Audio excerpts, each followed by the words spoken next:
ஒரு மாபெரும் இயக்கமாக இன்னும் பெருமையோடு சொல்ல வேண்டும் என்று சொன்னால் 5000 உறுப்பினர்களை கொண்டிருக்கக்கூடிய ஒரு சிறப்புக்குரிய இயக்கமாக இது வளர்ந்து வந்திருக்கிறது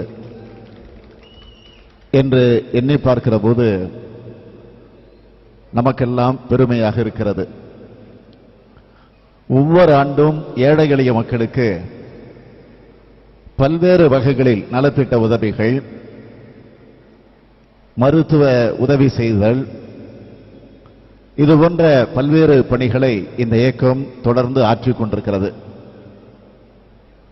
இந்த இயக்கத்தினுடைய செயலாளராக அருமை நண்பர் ஸ்டீபன் அவர்களும் அவர்களுக்கு இந்த நிர்வாகிகளுக்கு அத்தனை உறுப்பினர்களும் உறுதுணையாக இருந்து தங்களுடைய கடமையை சிறப்பாக நிறைவேற்றி வருகிறார்கள். எனவே அப்படிப்பட்ட இந்த சிறப்பான இயக்கத்திற்கு என்னுடைய சார்பிலே மட்டுமல்ல, திராவிட முன்னேற்றக் கழகத்தின் சார்பிலும், குறிப்பாக தலைவர் கலைஞர் அவர்களின் சார்பிலும் என்னுடைய வாழ்த்துக்களை, பாராட்டுக்களை இந்த இயக்கத்திற்கு நான் தெரிவித்துக் கொள்ள விரும்புகிறேன்.